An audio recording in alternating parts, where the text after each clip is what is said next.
was writing a whole book, or bringing a whole book of fairy stories together, and I'd read fairy story after fairy story after fairy story, and I thought to myself, you've got to write one of these. And so I took, if you like, characters and ideas. So you've got to have some baddies in there, definitely, for every fairy story. A princess helps, and a princess who's got a mind of her own. I quite like those sort of fairy stories. And a bit of a threat, an ogre. But what if the ogre wasn't an ogre? I thought that was quite interesting. So I do what I always do. I thought it through. I sat down one morning, looked out of my window, and I literally went once upon a time. And I find if you write your own kind of once upon a time, it just goes on. So that's how I put The Ogre Who Wasn't together. I hope you enjoyed.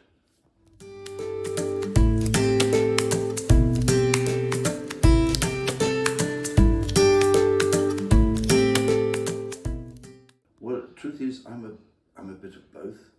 I do like getting up in the morning because it's my job in life to make breakfast, and I like, anyway, looking out of the window and maybe going for a stroll just before breakfast. Sometimes if I'm really brave, I'm up at dawn, and I really want to go back to bed, but I don't feel like it, so I walk outside and hear the dawn chorus, and that's lovely. So I'm an early bird, but I'm also a night owl. I don't really, the truth is, I don't like going to bed, and when I'm in bed, I don't like staying in bed. So the answer is, I'm both.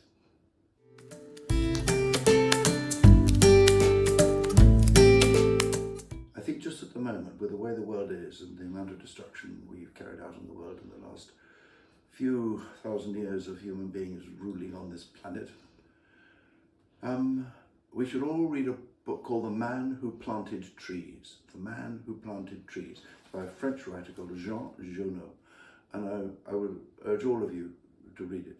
It's a story about a man who lives high up in a dry mountain in France. And he's a shepherd. And it turns out he's not just a shepherd. Every day he goes out with a bag of acorns, and he starts planting acorns. And after 10 years, and after 20 years, and after 30 years, people come to this valley which had been dead, no birds, no water, and these trees which he's planted have brought it all to life. It's very, very beautiful. So, The Man Who Planted Trees by Jean Genot. Read it, please. It's an important book for all of us.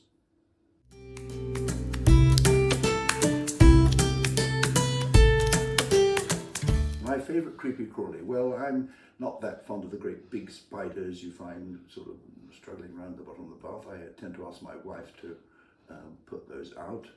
I'm not that fond, I suppose, of beetles that come into the house. Again, my wife puts them out. She's very brave, and as you can tell, I'm not very brave. However, my favourite creepy-crawly was yesterday. Something happened. We were sitting here, this strange little darting creature. I was running around the edges of the kitchen and then into the next room, with a really long tail and little pointed nose, and I couldn't think what it was. It was definitely a creepy-crawly, but it wasn't an insect creepy-crawly. It was a tiny little shrew, and it was extremely beautiful. But I didn't know what to do. The truth is, I then, because I'm silly, I tended to sit around with my feet up in the air because I didn't want it crawling up my trouser legs.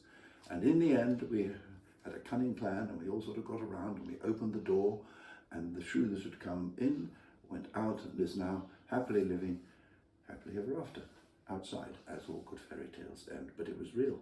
So my favourite creepy-crawly just at the moment is a tiny little shrew. Well, just one of them, and he's out there.